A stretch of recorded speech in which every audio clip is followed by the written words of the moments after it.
Welcome to the Trauma Survivorhood podcast. I'm your host, Sarah, an IFS-informed trauma recovery coach. This show features interviews from guests all around the world as they share their impactful stories and deliver hope and inspiration through their personal post-traumatic growth. We explore and discuss resources and coping strategies to support the survivor community to thrive in their own healing journeys. Enjoy.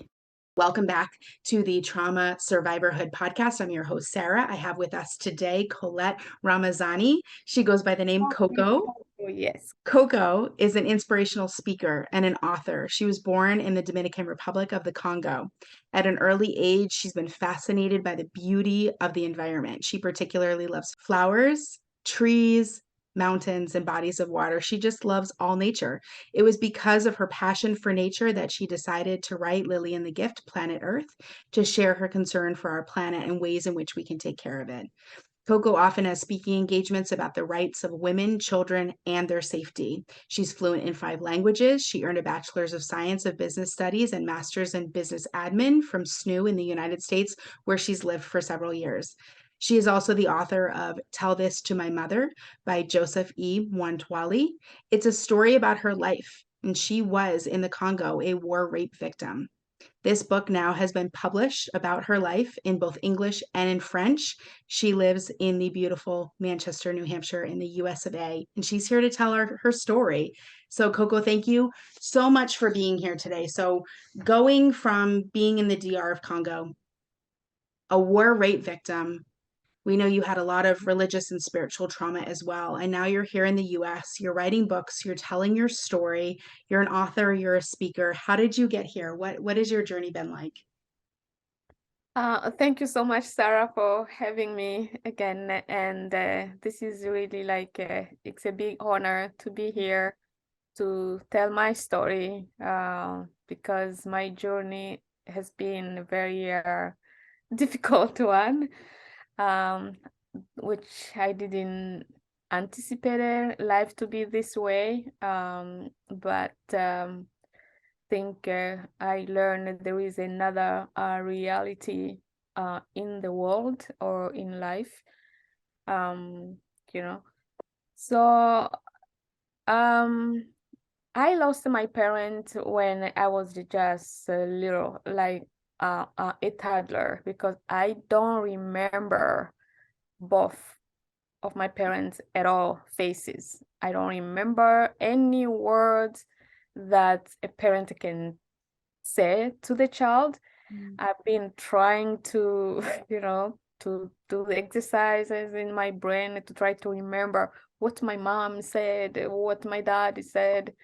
Nothing. I can just imagine that, like a mother can say to a child, "Oh, do that. Oh, you." Or a father. But also with my father, I have a different picture of him because after, I learned why he got to the point of having a lot of kids and why he married a lot of women. Being educated now, I understood the anxiety he was in. So I'm sure he didn't love me to begin with because I was a girl. Um, I came to understand he wanted more boys than girls, and being a girl. So I'm like, that means he never really loved me because I was born a girl. But among all my siblings today, I have a huge responsibility, and I'm the one who have high education with master's degree among all 22 children. So I got to the point of saying my father himself was a victim of the culture and the system. So I have to forgive him. But to try to remember any word from my mom or my dad, nothing really. So that's how I grew up now with my half siblings, but in our culture, we don't really call half sibling. The sibling is just a sibling because we are all the children from one father, even if we had different mothers, that the culture we have. So growing up wasn't that easy. After our father passed away, as rich as he was, so I mean, like I was born rich with a rich father. My mom never worked. My mom was just a staying home mom, and I came to learn a lot about my mom. I asked many questions, and maybe one day I'm gonna write a book about just her. She never really know how to read or write, because she got married very early, just at 13 or 12, something like that. So, and after I learned how my mom was in her marriage, like learn about my parents, that made me more strong, and made a decision of what kind of woman I want to become in this world, not to be like my mother. So I needed to get education. And to get that education wasn't that easy, was hard, because financially, our sisters, now they need to take care of us. And when our father died, there was only 5 grown up. All other kids were all small, so they need someone to take care of them. All other, like 15 or 17, because we were 22. So we all needed to be taken care of. So this made hard for these siblings who were married, um, had decision to divide us again, because we couldn't stay in one house. Um, Before that, we were under one roof with our father and our mothers, because the house we were born in was very big, 12 bedrooms. My dad had like a compound just for himself, as rich as he was. But the big mistake he made, he didn't teach any of his wife anything he was doing. So he was the only one provider, in the house. And when he died in car accident, um, everything was gone for second like this. So we now went to be in different homes, and they couldn't keep all those women under one house without a man in there. You can imagine how hard it would be 5 women to be in one house without a man in there, and all these kids. So each woman will try to privilege, her own children. But I came to learn so much how my father was able to manage his family.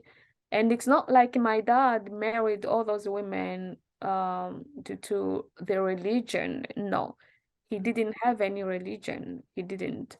But just because he could with money, and the system allowed him to do so. And then I came to realize that, yeah, he was looking for more boys than girls he was having, not knowing that he was the one who was giving gender to us, not our mothers. But in short, that's how we came to live now after he was gone. Due to the car accident that happened, he was in business trip to buy like his products. He had mining, he was doing farming, and he had stores where he was selling different uh, things in there. So he was very, very hardworking. But one thing, he was under anxiety for the gender, for his kids. Um, so I made the decision to get education before I could do anything else in life, marriage or kids. Yeah. And to pay for school wasn't that easy anymore, because these sisters and one of our brother who was taking care of us, now they also had their own children, so they had also their own responsibility. And the money that our father left was mismanaged because it didn't help that longer. It's about culture, and I've been fighting that culture, because before I fight the culture in entire country, I need to start from my own family first. Not being able to grow up with all my siblings together and not being able to see my mother because she died. I was already at the age where I could remember her, but because she was taken away from me before I reached the age where I could memorize probably things, I didn't have a chance to see her anymore. Uh, when I was told that she passed away, I was getting ready to go look for her. And then they told me she died. I was in my last year in high school, and because I couldn't travel before that, nobody was gonna allow me to go. But I was like, once I'm done with high school, nobody will stop me anymore to go look for her. Unfortunately, they told me she died. So that was another bombshell, really for me. So I need to build up myself again. Um, After really I made that decision to get education, that was now my only hope, the key I could give to myself for a better future. Um, I was very, very smart because I went only to two schools. I had only two activities at that time. My focus was in school, and also I became Protestant or Pentecostal just because I loved to sing. I was attracted by kids were singing. Like one day, I was passing by that church and I heard them singing.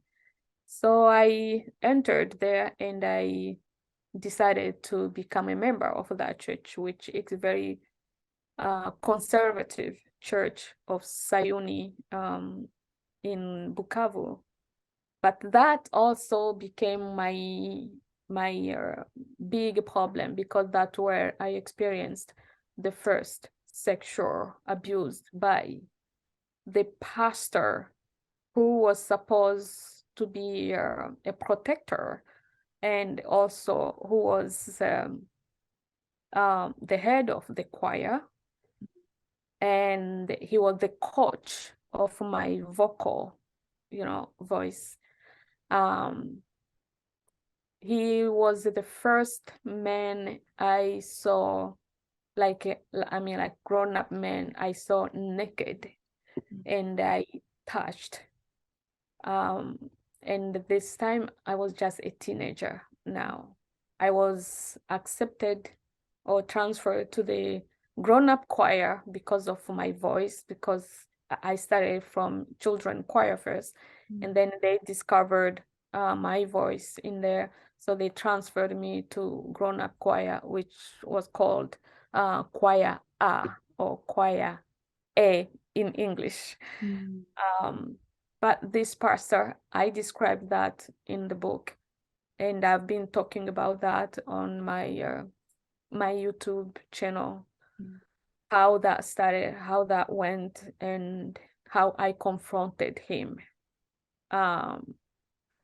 So he abused me for years, and it was just really a nightmare. And that's the reason I don't trust the pastor anymore. I don't, because I didn't expect to be abused, sexually abused, molested for years. in church because some of the abuse happened inside of the church and other happen in his house. Or another time also he was abusing me in his office where we used to go to do practice for when we need to record our songs. Each time it was just a nightmare. Sometimes those abuse happened in other church members' houses when we visited them. So each occasion he had, just the two of us, he was touching me, doing things, just awful to me.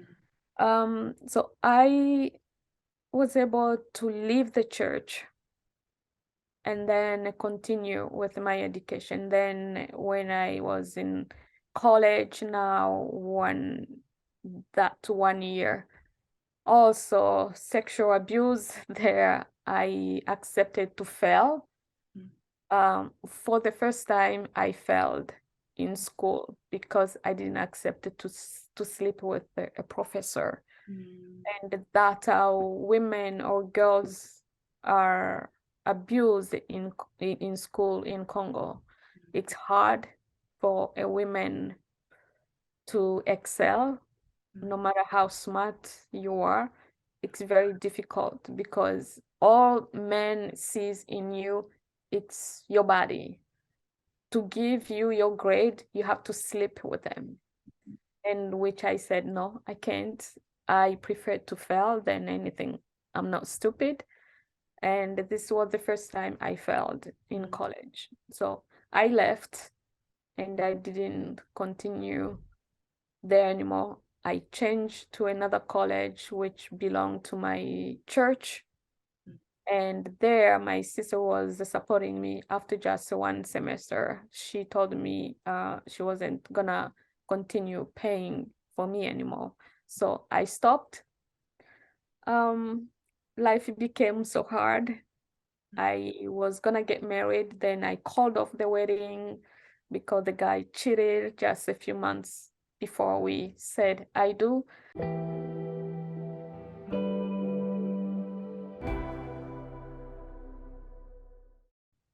After that, life was really hard. I went to Rwanda to live with another sister.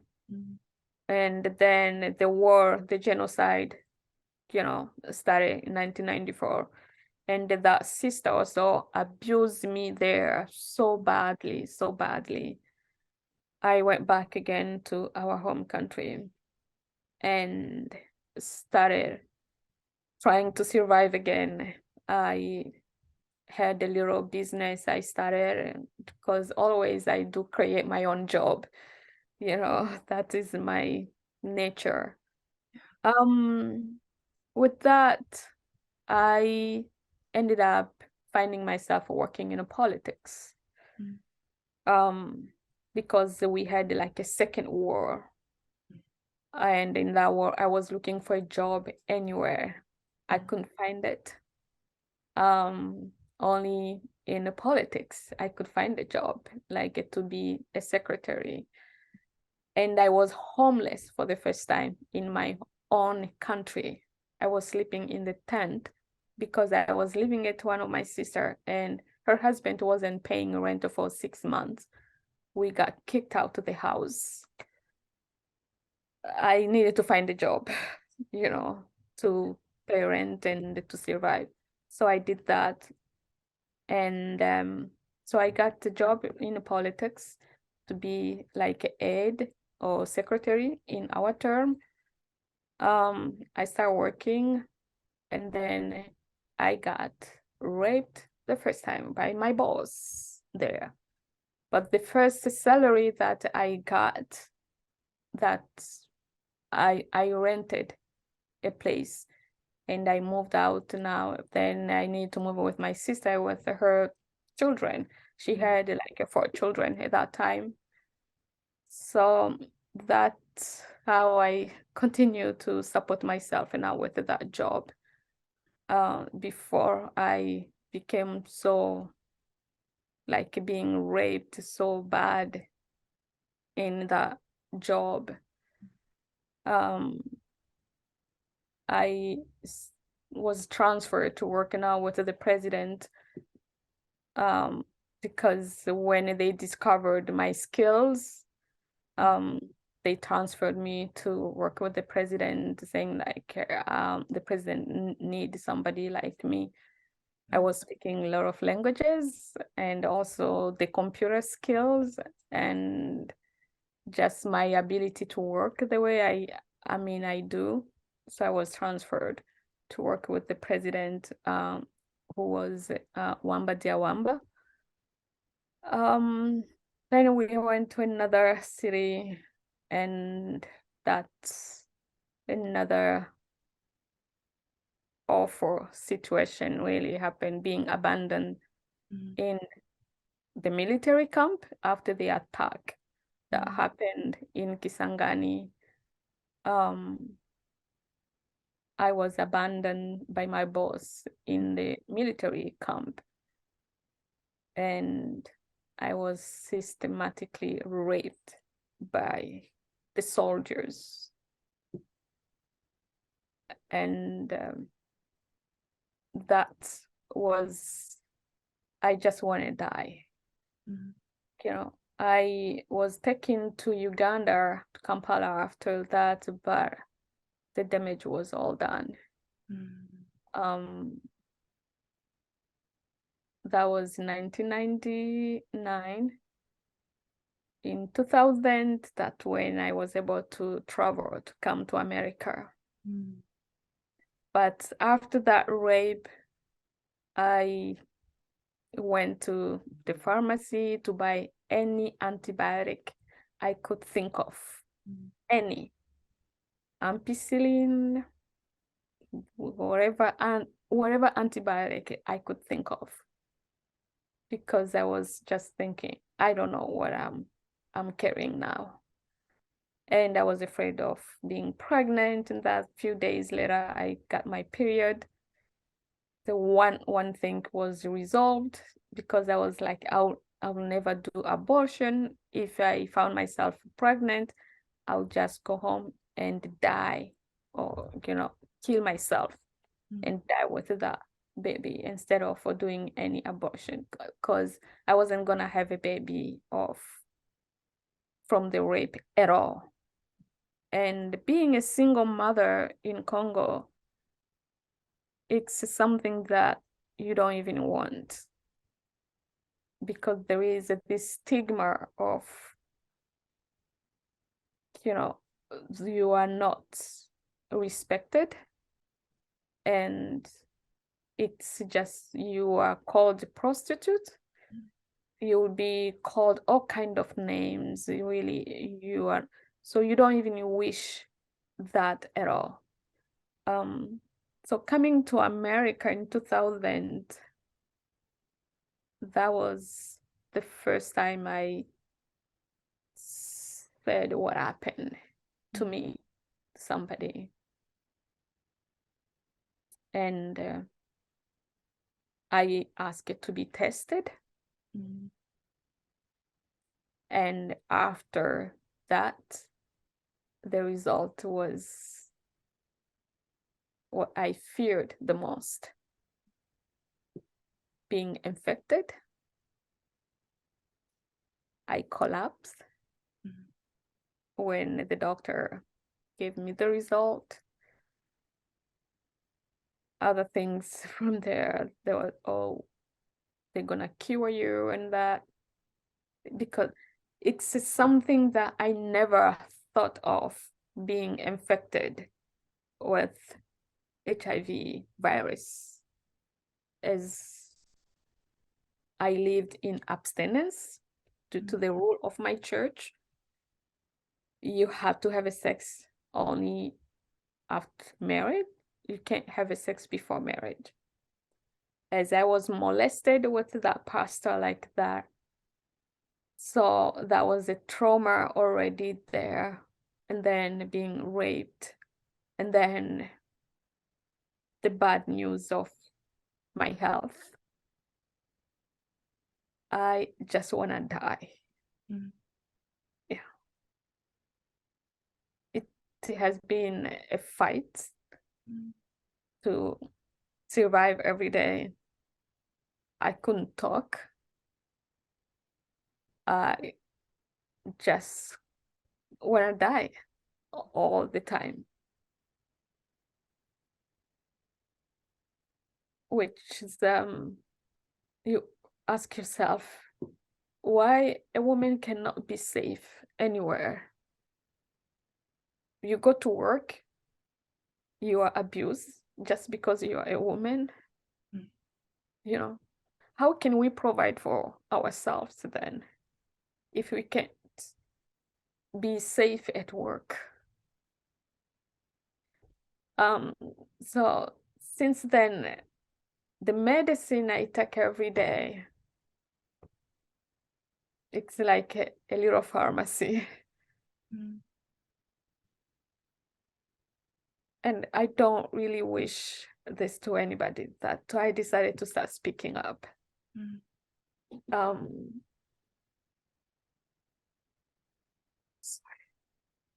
Yeah, take a minute.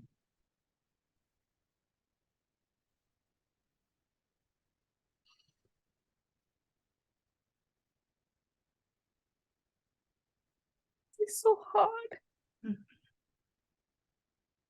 to take a medicine every day. Mm. It's really hard. Mm.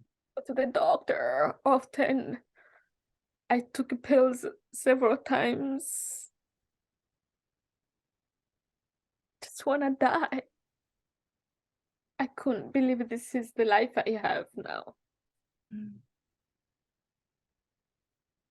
But even that, I didn't stop my dedication for education. I continued. Sometimes I was discharged from the hospital Mm. and go to school with my bandage on, still have a bandage on from IV and that, and I am in the classroom until I finished to get master's degree. It was like that often. On my graduation, I was coming out of the hospital, the bachelor. Mm. My one of my doctor needed to be there with me just in case if something will happen, so they could rush me quickly to the hospital again. That's the accommodation I was getting. I was in the wheelchair because I was just coming out of the hospital. I needed to be in my graduation. Mm. And I was just thinking of my mom. Mm.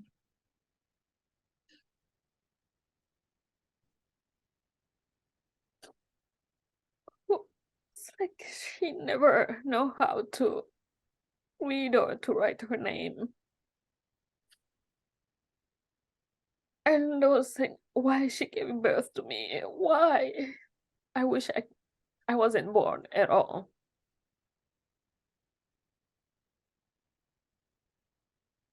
I wish.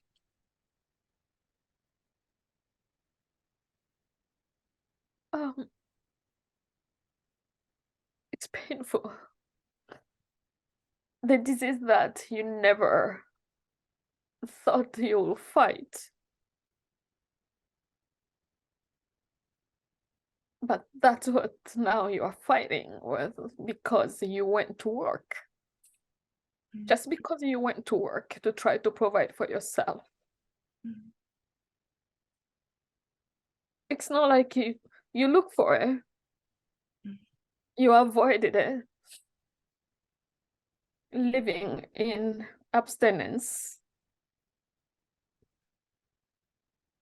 But because you went to work.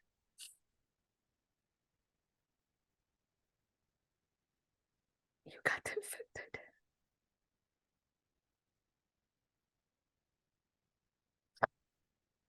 Mm. Because you go to church, you got molested.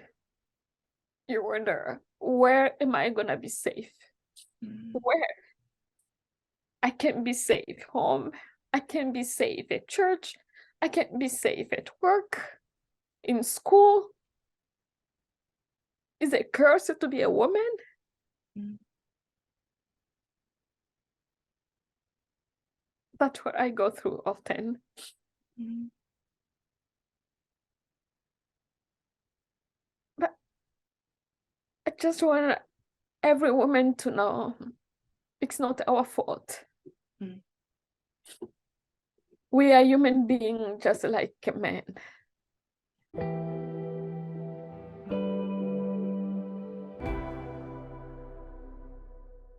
You've been through so much, and I just want to take a minute and acknowledge you for that you have pushed through. And I almost started chuckling, and not in a disrespectful way, but when you were saying you went on to get your master's and you just kept going to school and you'd leave the hospital and go to school, I'm thinking, this is wild. Like you're wild in all the right ways. I just want you to know that you are unstoppable, Thank you. and I'm really proud of all of your accomplishments.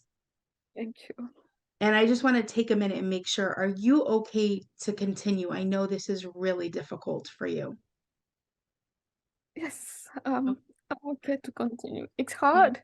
It's yeah, not easy, but I have to keep fighting. I yeah. have to tell the world so we can change this.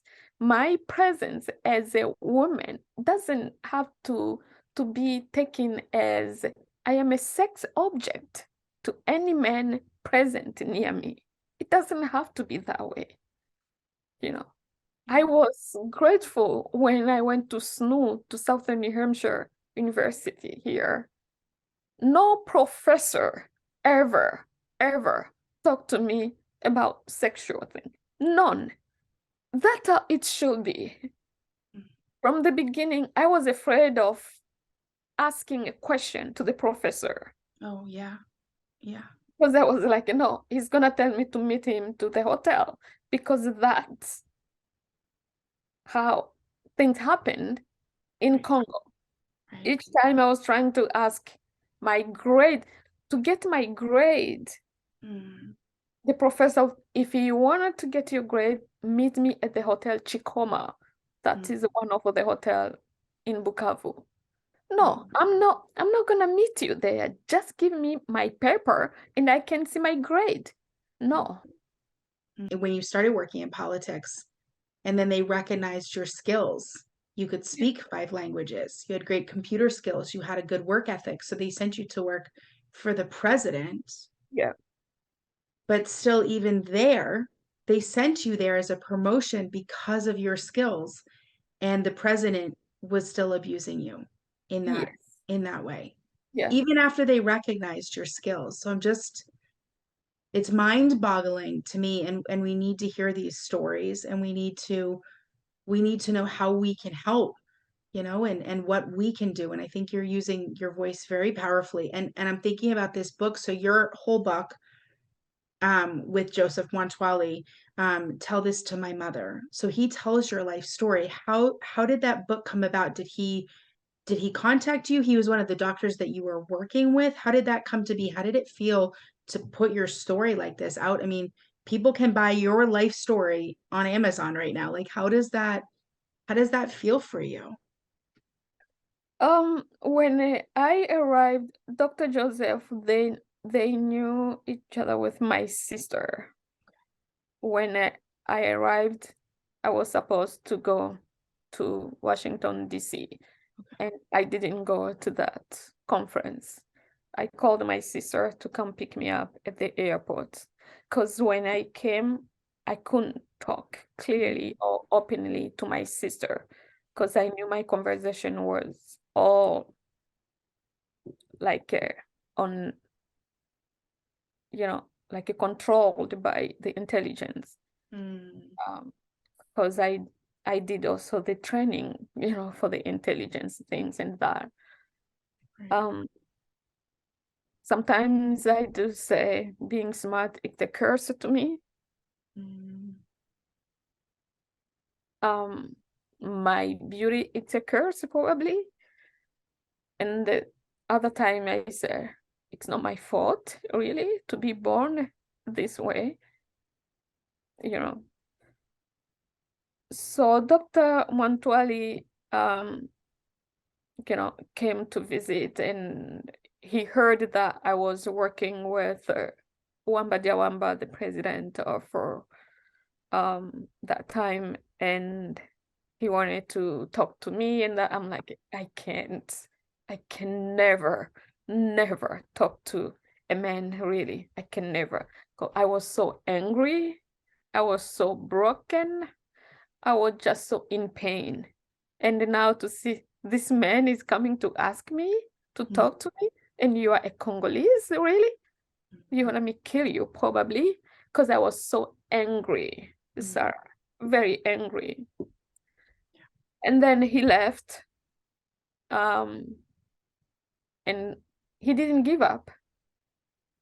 He just, continue reaching out to me.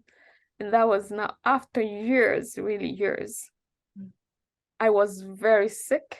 I was going in the hospital often, mm, and I was full-time student, full-time employee. I was working at the filings at that time, but I was very, very sick. I became very sick. The medication wasn't working.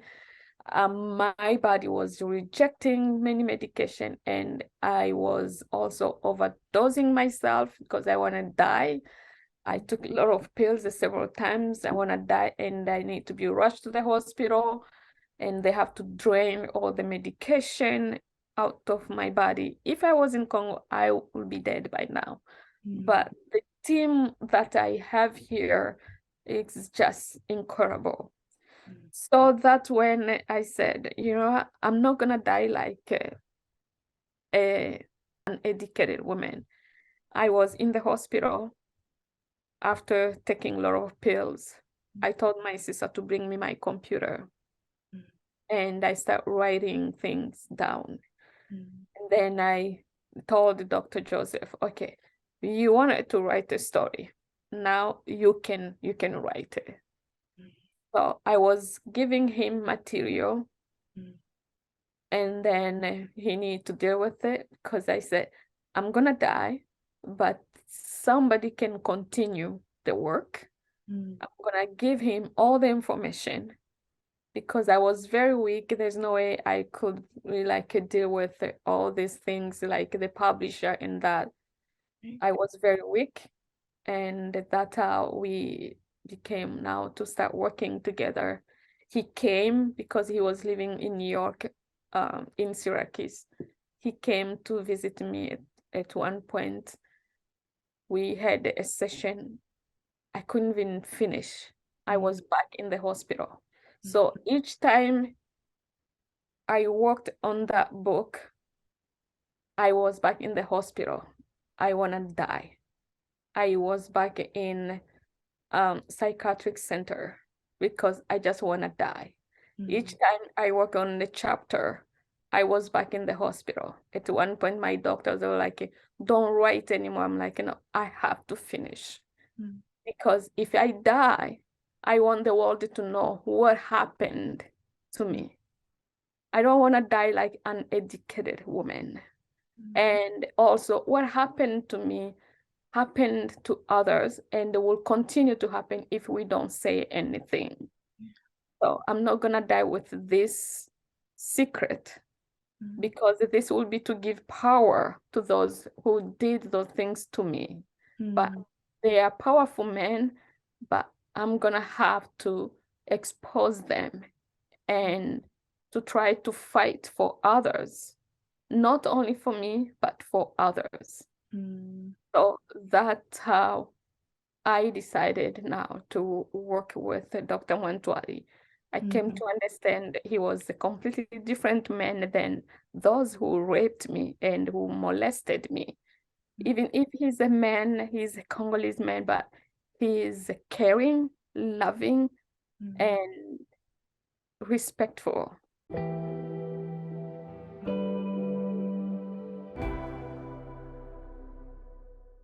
Now that you share your story so publicly, Has there been any backlash for the politicians or the men in Congo or any of the professors that this story has, shined the light on their crimes that they committed against you?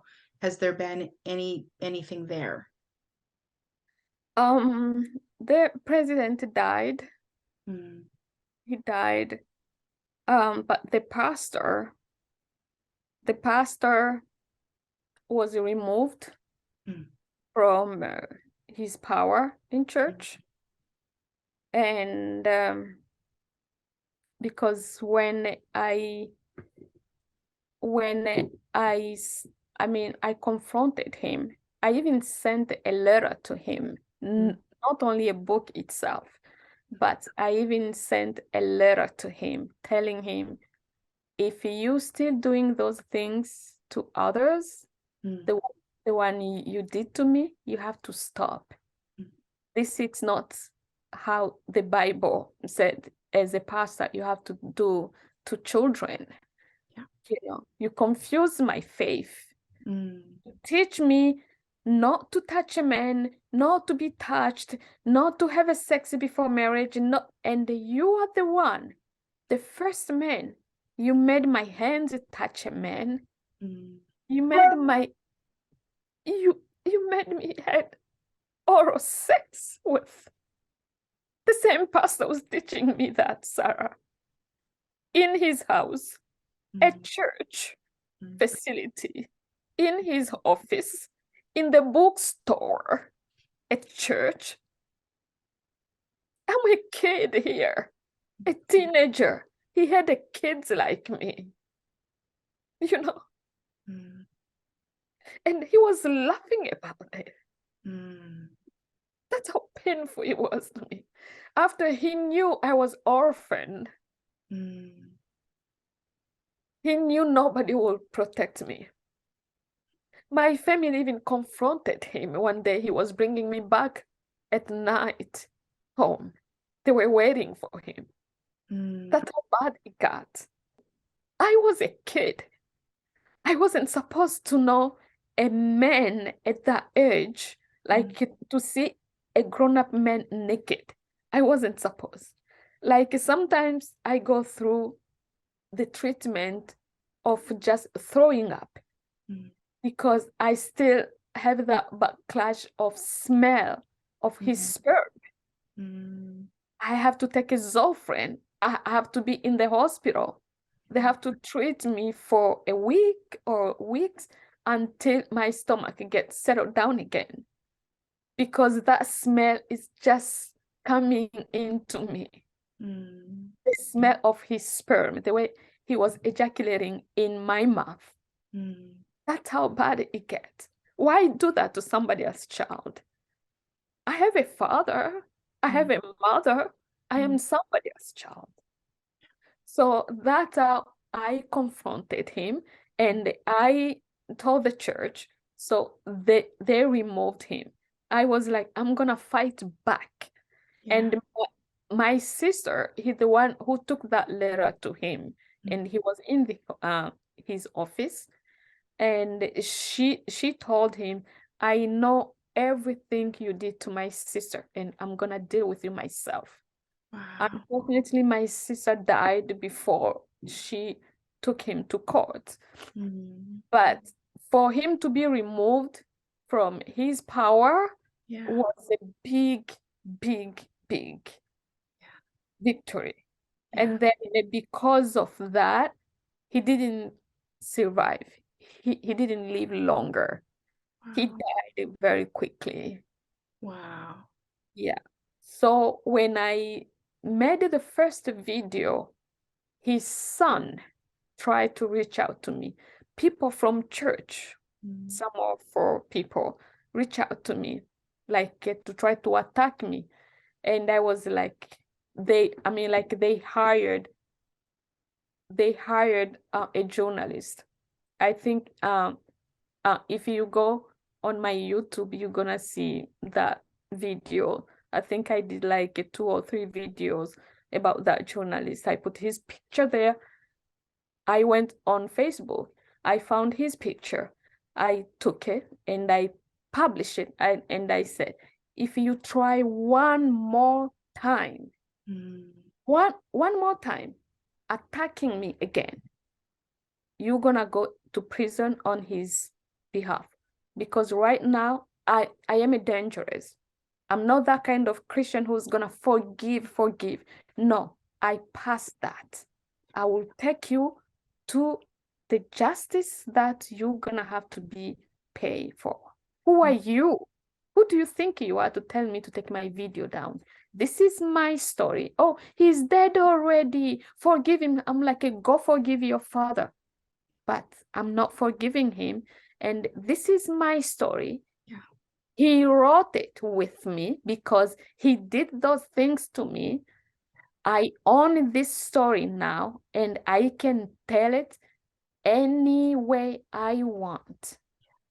Yeah, If I want to expose him, I will expose him. If he didn't want to be exposed, then don't touch somebody else's child. Yeah. Don't do it. Follow the Bible the way it says. Yeah. No sex outside of marriage, no sex before marriage. He was married. He was a father. But why touching me? Why asking me to do oral sex on him? Why? So he wrote that story himself. He didn't feel ashamed of writing it. So why do you feel ashamed on his behalf? Why? They back off, all of them.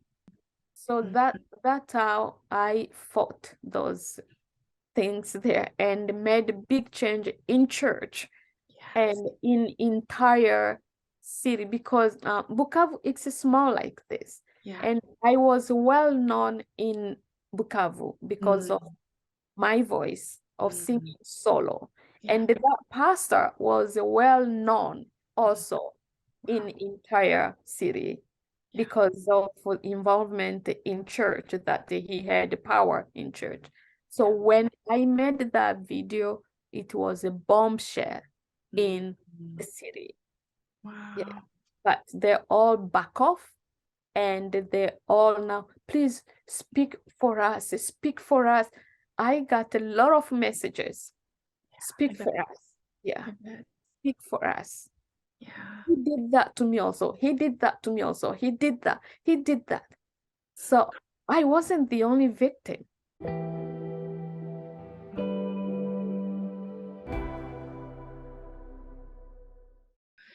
Good for you. You're using your voice, and I'm so grateful. I know you battle with feelings of wanting to not be here, but that story right there is exactly why you are still here. And you have much more to tell. You have much more change to make. I loved it at the very beginning. You said, I don't remember the exact words, but you said something to the effect of, I need to change the culture for me before I can change the culture of a country. And Yes. that's what you've done, is you changed your culture. You kicked ass there. You went on to get your master's. You are a highly educated woman now, and you are working through your trauma. And in your healing, you are being a voice for others. And now you can change the culture in your country and in other places. You know, we know obviously these are horrific crimes in certain countries where they can get swept under the rug by big people like politicians. But we know that really it can happen anywhere in the world, from sexual harassment all the way to aggressive, aggravated assaults. So people need voices, and people do need safe spaces to go and work, home, church, your apartment. You should be free to be safe in places. So I'm really grateful that you are still here. And I know that the battle of suicidal ideation is still very big for you. But I just want to honor your story and let you know we're really grateful that you show up for that battle armored every day, because I know you fight with, I don't want to be here, but I need to be here, but I don't want to be here, but I need to be here. It is exhausting, and going to therapy, it's not a shame. It's not a shame. I'm telling people, if you need to go to therapy, do it. It's not a shame. I know in African community, it's more taboo than even in others. Mm. It's not a shame. I do go to therapy. I do take medicine. Yeah. It's not a shame. You have to take care of yourself. If Mm. you went through trauma, go to therapy, see counselor, see psychiatric. Take Mm. care of yourself. It's Yeah. not a shame. The stigma is there, but so what? So what? The first things you need to care about, it's you, not that stigma.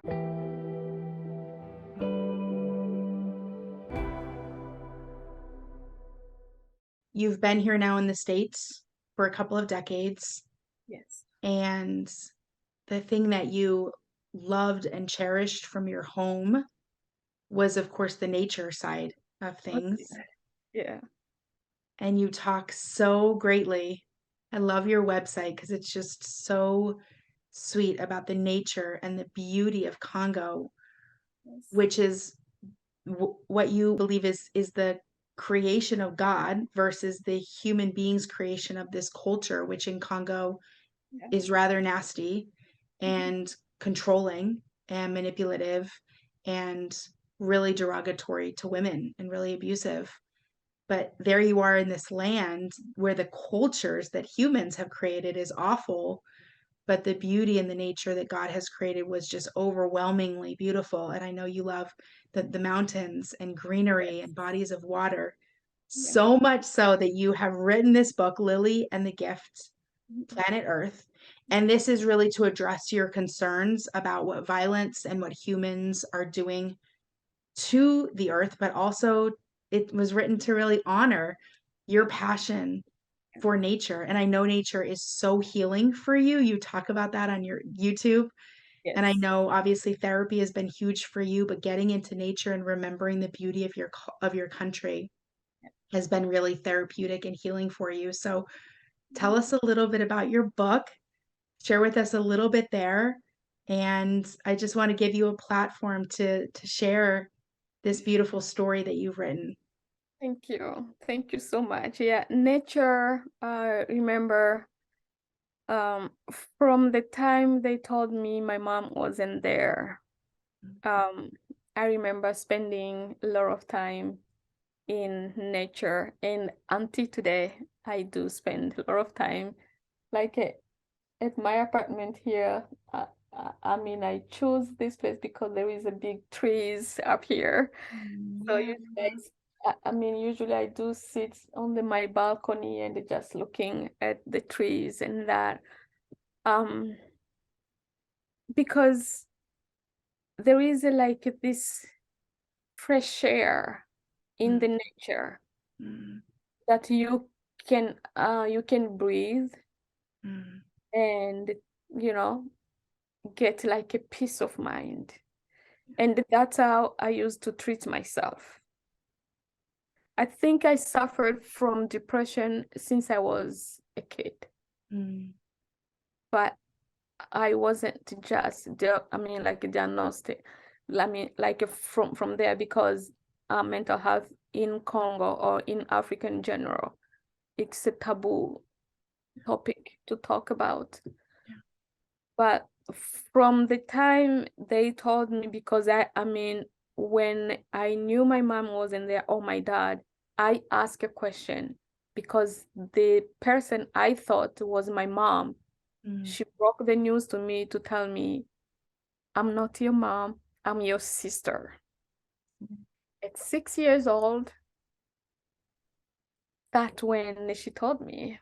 mm, So I now I need to back off, to build my muscles and to try to find another place where I could get energy and the nature, just to look the beauty of nature. I mm, was asking myself, this was created before me and before any human. So who created this? It's beautiful. The mountain has his own unique beauty. The valley has his own unique beauty.